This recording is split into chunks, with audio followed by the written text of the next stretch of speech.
যখন ঘুমিয়েছে সাহারির আগে কুড়াল দিয়ে গিয়ে কুপায় মেরে ফেলছে। যখন কুপাচ্ছিল সেই সন্তান জাগ্রত হয়ে গেছে। কয়েকটা কোপ দেওয়ার পরে কাউসার বাগমার আবার বলেছে বাবাকে, বাবা তুমি আমাকে আর মারো না, আমার শরীর দিয়ে রক্তক্ষরণ হচ্ছে। এখন পরবর্তী দিন যখন পুলিশের কাছে সে গিয়েছে, যাওয়ার পর আত্মসমর্পণ করেছে, আমার জেল হোক, আমার ফাঁসি হোক। সন্তান তো বাবার কাছে সবচাইতে প্রিয়, ভালোবাসার বস্তু। সেই বাবা সম্প্রতি দেখেছেন যে তার সন্তানকে কুড়াল দিয়ে কুপিয়ে নেশার কারণে সে অপরাধ করেছে, সেজন্য হত্যা করে ফেলেছে। তো বাবা যদি সন্তানকে এভাবে হত্যা করে, ইসলামী শরিয়া সেই বাবাকে কি কখনো মাফ করবে? আর সেই সন্তানের বিধানটা কি হবে? খুবই মর্মান্তিক এই সংবাদ বা এই নিউজটা আপনারা হয়তো অনেকেই দেখেছেন বা জেনেছেন। প্রথমত হচ্ছে, যে ছেলেটাকে মারা হয়েছে সেই ছেলেটার নাম হচ্ছে কাউসার বাগমার, আর বাবার নাম হচ্ছে রশিদ বাগমার। সামাজিক অধপতন, নৈতিক অবক্ষয় যখন চরম পর্যায়ে চলে যায়, তখন সমাজের মধ্যে এই ধরনের ঘটনা ঘটতে পারে। আচ্ছা, একজন বাবা কতটা আঘাত পাইলে তার সন্তানকে এভাবে হত্যা করতে পারে? কতটা আঘাত পাইলে? পৃথিবীতে কোন বাবা তার সন্তানকে ভালোবাসে না? হোক সে সন্তান কালো, হোক সে সন্তান নিকৃষ্ট, হোক সে সন্তান একেবারে সমাজের সবচেয়ে খারাপ মানুষ, কিন্তু বাবা হিসেবে সন্তানকে সবাই ভালোবাসে। পৃথিবীতে বাবাদের ভালোবাসা, মার ভালোবাসা সন্তানের প্রতি এটা নিঃস্বার্থ ভালোবাসা, এটাই বাস্তব কথা। বাপ মার ভালোবাসা সবসময় সন্তানের প্রতি নিঃস্বার্থ থাকে, কোনো স্বার্থের জন্য কোনো বাবা মা সন্তানকে ভালোবাসে না। এই ছেলেটা পড়াশোনা নাকি শেষ করে সৌদি আরবে গিয়েছে। আমি পরবর্তীতে একটু ঘাটাঘাটি করলাম যে কেন এই ঘটনা ঘটলো, সরিয়ে সমাধান পরে দিচ্ছে। সৌদি আরবে যাওয়ার পরে সে আবার ফিরে আসে, পড়াশোনা শেষ করে সৌদি আরবে কাজকাম করতে গিয়েছে, আবার ফিরে আসে। নেশা আসক্ত হয়ে গেছে, মাদক আসক্ত হয়ে গেছে। মাদক আসক্ত হয়ে যাওয়ার পরে মাকে এসে বকাঝকা করতো, জমি বিক্রি করার জন্য বলতো, বাপকে প্রেশার ক্রিয়েট করতো।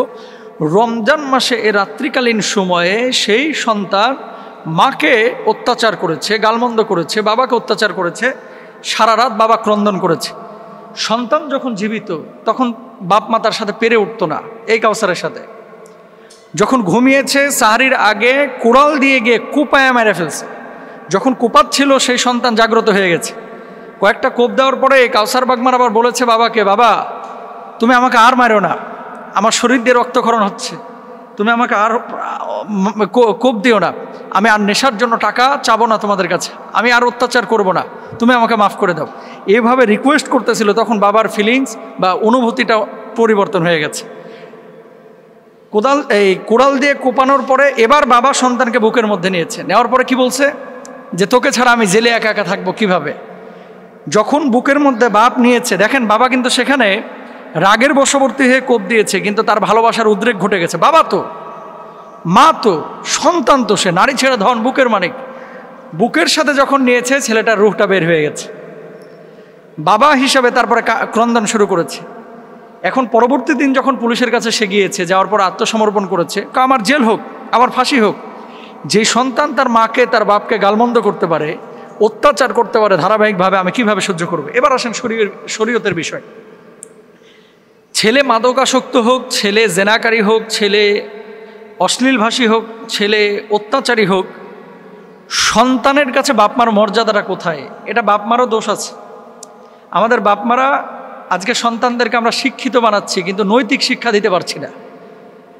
তোমার বাবা তোমার কাছে কি জায়গায় আছে, তোমার বাপ মাকে কীভাবে তুমি সম্মান করবা, এটা তো বাপমার শেখানো উচিত। হুমা জান্নাতুকা নারুক, বাবা মা আপনার জান্নাত, বাবা মা আপনার জাহান্নাম।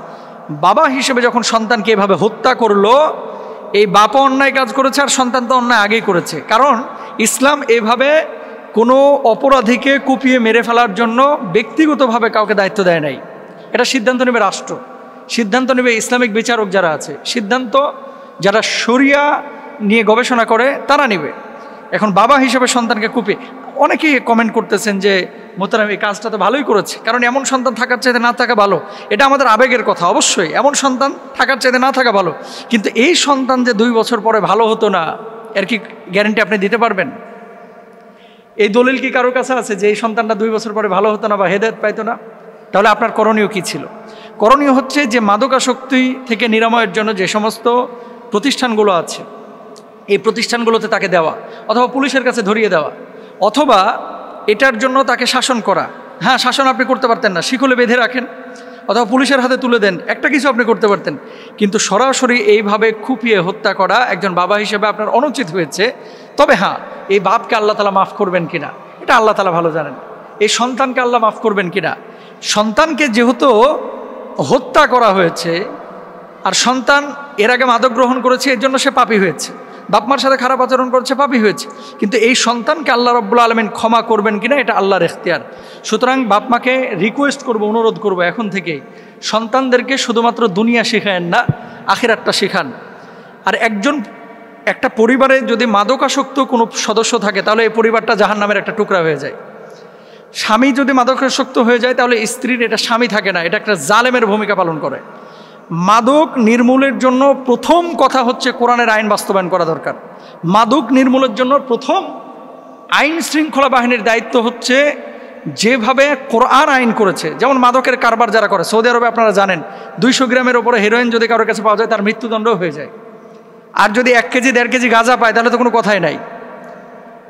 তো কোরআনের যে আইনগুলো রয়েছে, কারণ গুলি করে আপনি একজন মানুষকে হত্যা করছেন, একে হত্যা করছেন, আর আরেকজন মানুষকে গুলি করে হত্যা করতেছেন না, আপনি ফরমালিন দিচ্ছেন খাবারে, ড্যান্ডি খাওয়াচ্ছেন, আইস খাওয়াচ্ছেন, গাঁজা খাওয়াচ্ছেন, ইয়াবা সেবন করাচ্ছেন, তার মানে ওই ছেলেটাকে ধ্বংস করছেন, মেয়েটাকে ধ্বংস করছেন।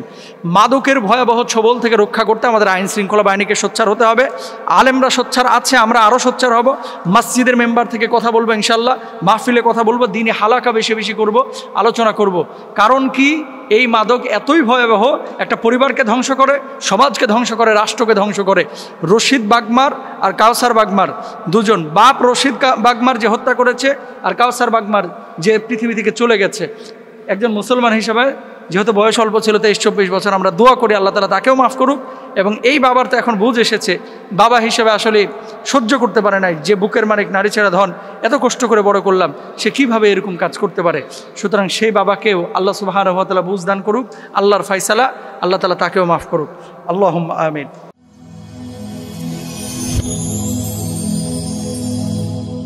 Rose TV 24. Enjoy by listening to the Holy Quran.